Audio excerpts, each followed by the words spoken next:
My biggest fear was, oh no, can I speak for 10 minutes from a sitting position? But when I learned that I could actually come here and speak on the podium, I'm used to moving around, projecting my voice. I've been in education a long time. I'm far more comfortable.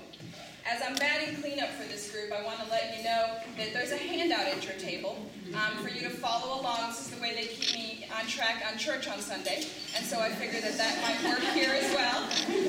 So you're more than welcome to follow along as we go through the wrap-up of what we've heard today.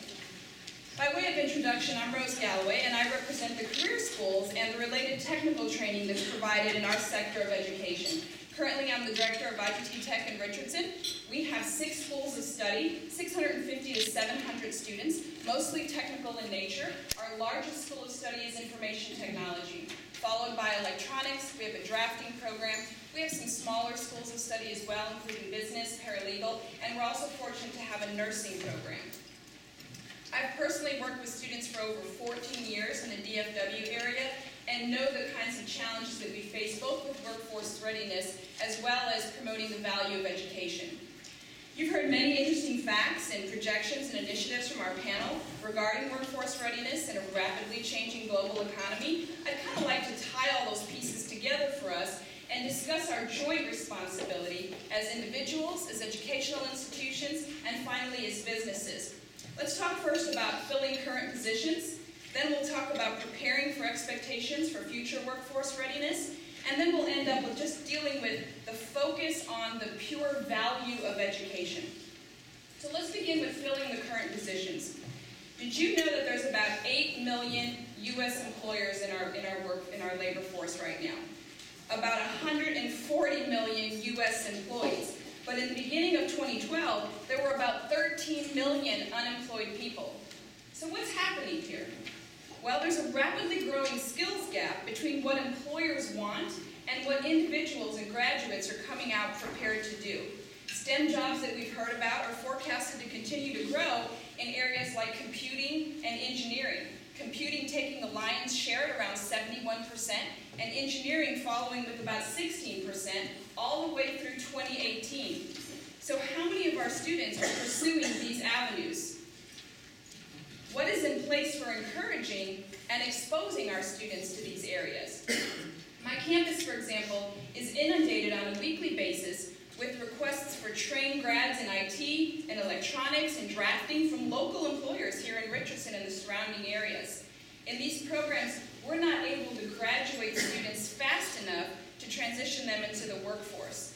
Entry-level positions are available at places like network analysts, system administrators, techs, equipment technicians, CAD designers, CAD operators, CAD drafters, and guess what? About 55% of our labor force ends up working for small businesses. So what does that mean? My next topic is workforce readiness and the expectations. Even though there's about 26% of our labor force in medium businesses and 19% in large businesses, the fact that over half of our workforce ends up in small businesses means some very specific things for our students and for these employees. Number one, it means in a small business, you cannot hide. You will be seen. Your weaknesses and deficiencies, you cannot hide. The second thing it means is that you must play well with others. The third thing that it means is that you must bring more to the table than just the requisite skills that are listed on that job description.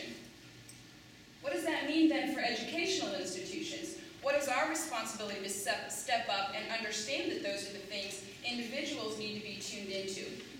Well, it means that we have to begin to break the stereotype of the traditional brick and mortar contained higher education and look for new and innovative ways to prep the worker of the future.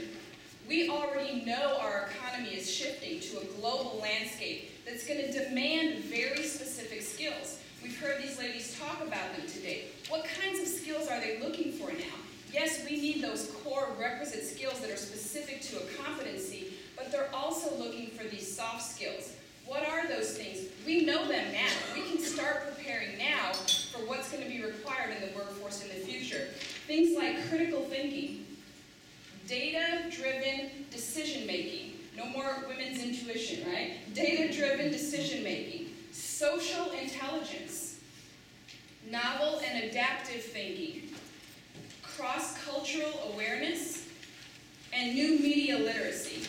Here's the great news, though. American education at its best is keenly tuned in to that kind of skill set. Our school systems here in America allow for problem solving. We allow in our classrooms for true understanding of material. We challenge our students